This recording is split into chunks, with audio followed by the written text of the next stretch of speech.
Human rights abuses, crimes against humanity, the murder of a culture, the largest incarceration of a minority since the Holocaust, China's assault on Uyghurs has been called a lot of things. But here's the best way to describe what's happening in Beijing, in Xinjiang. China is committing a genocide. In the last 7 years, more than 1 million Uyghurs have suffered. We have heard their horror stories, we have seen China's concentration camps, and yet the world has failed to stop the genocide in Xinjiang. World powers and global institutions hesitate to punish Chinese leaders. And those who try are branded as enemies of the state. Tonight, we have irrefutable proof of the crimes committed by the Communist Party of China. The top Chinese leadership ordered this genocide. For the first time, we have access to top secret papers, leaked documents that establish how Xi Jinping himself ordered this genocide on Uyghurs. On Gravitas tonight, we'll tell you about the Xinjiang papers. First, let's tell you why this leak is significant. The Xinjiang papers are a definitive, behind-the-scenes account. How the genocide began, what were the closed-door conversations, and what did Xi Jinping tell his officials to do. The papers establish what the world has long known. The orders came from the Chinese president. No surprises there. Everything in China flows from the top. What's shocking is the extent of the brutality, even by Chinese standards. It was horrid. Let me now show you what the papers say. The most damaging revelations are the speeches of Xi Jinping, the president of China. The text of 3 speeches has been leaked. These are from April 2014. The Chinese president addressed senior Communist Party leaders. What did he tell them? We have accessed some papers and some parts of the speeches. Allow me to read out for you what Xi Jinping said. Xi Jinping himself telling his officials to go after Uyghurs.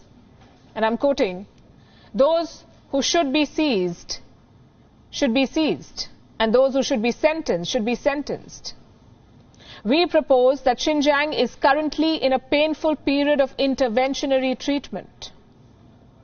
Basically, the Chinese president is comparing the Uyghurs to a disease, something that needs to be treated. Here's what else he said. "Population proportion and population security are important foundations for long-term peace and stability." What does that mean? It means that Xi Jinping is suggesting that the share of Han Chinese is low in Xinjiang. Now, Han Chinese are the majority ethnic group in China. But in the province of Xinjiang, the Han Chinese are a minority. And President Xi Jinping wanted to change that. He wanted to fix that. Earlier, the Uyghurs were not subjected to the one-child policy in China. They were allowed to have more children than the Han Chinese. President Xi Jinping reversed those orders. Birth control policies were imposed on Uyghurs in Xinjiang. Local Communist Party officials were given targets. They were told to achieve, quote-unquote, long-term effective birth prevention. In simple English, they were told to stop Uyghur families from having more children. In fact, Xi Jinping wanted to dictate every aspect of the lives of Uyghurs.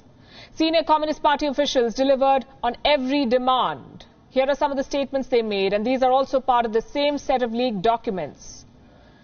Let me read out for you what a party secretary told officials. "Round up all who should be rounded up in Xinjiang.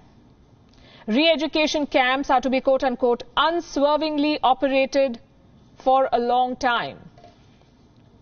The state should show," and I'm quoting, "the state should show absolutely no mercy towards its enemies."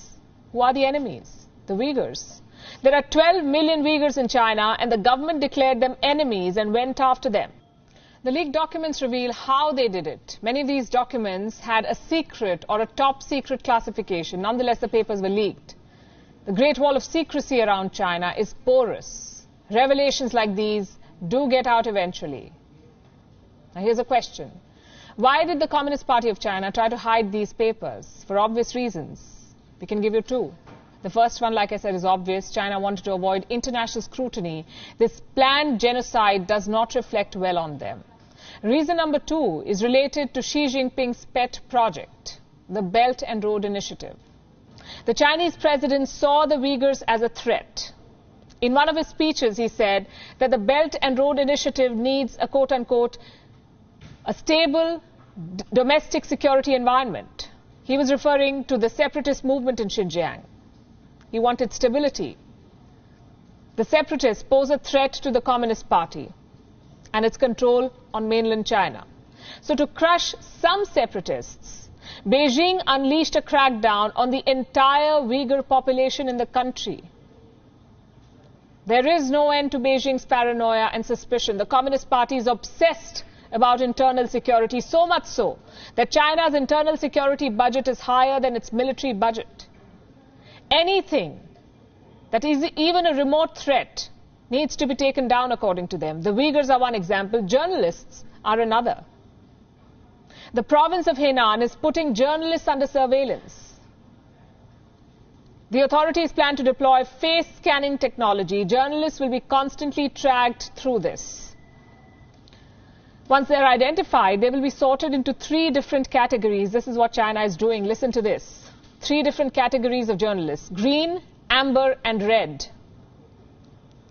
Officials in Henan call this the traffic light system to track journalists. Green, amber, red. What does it mean?